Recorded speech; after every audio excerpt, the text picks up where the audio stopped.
this recipe, we need to mince our shrimp.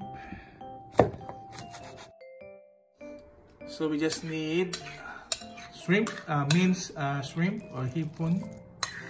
Yan. Ano yan, mga 500 grams.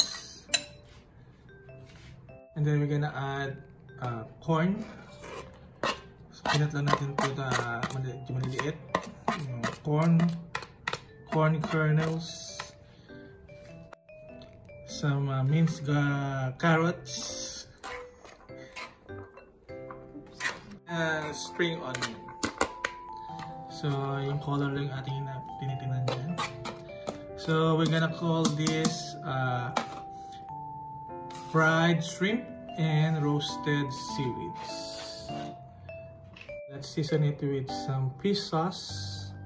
So, adjust according to your preference. Some seasoning granules. Drop of sesame oil, 1/4 cup of cornstarch. It will be our binder, and we're gonna mix it using your hand with gloves on, or make sure your hands are washed until everything is combined.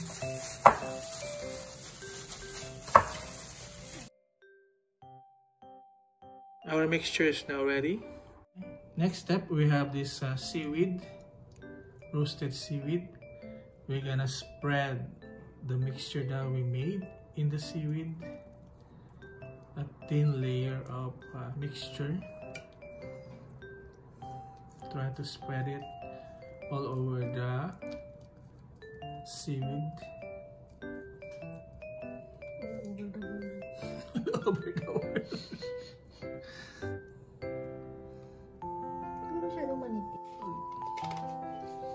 And then after that, we're gonna sprinkle it with some sesame seed.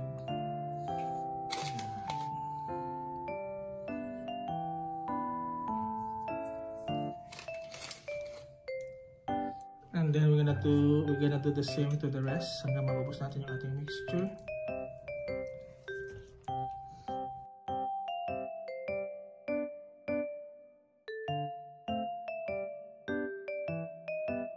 In the grease pan, lagyan natin yung ating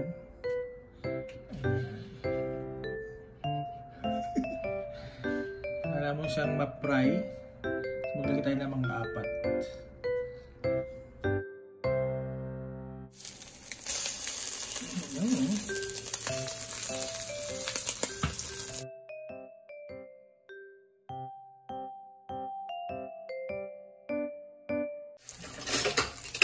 Yung balik na rin, medyo luto na siya sa ilalim. We're gonna flip it over hanggang para maluto din yung one side.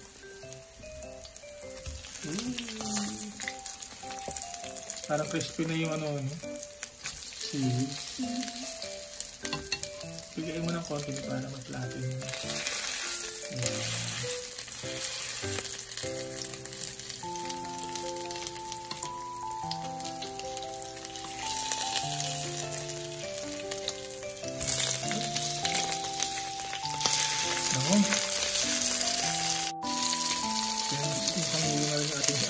Flip lang natin and then we'll see.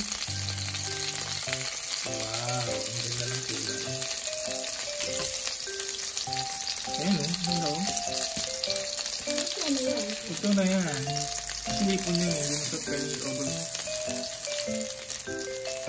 Wow, ganda lang kulay nyo. Ito na yung ating naprito. Ayan. Then we're gonna continue frying the whole. So we made 12, no?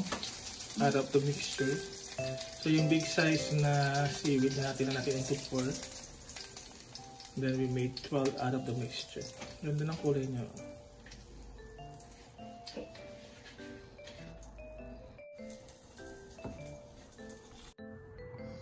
Let's see ang ating.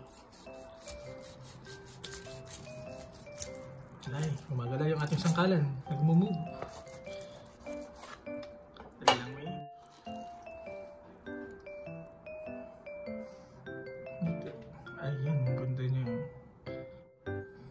siya. Ang ganda oh. Taste test natin ang ating fried shrimp. Apa? Naramot mo ano? Mais. Tapos mayroon yung ano ng seaweed, no? Ang sarap na dip. Suka, no?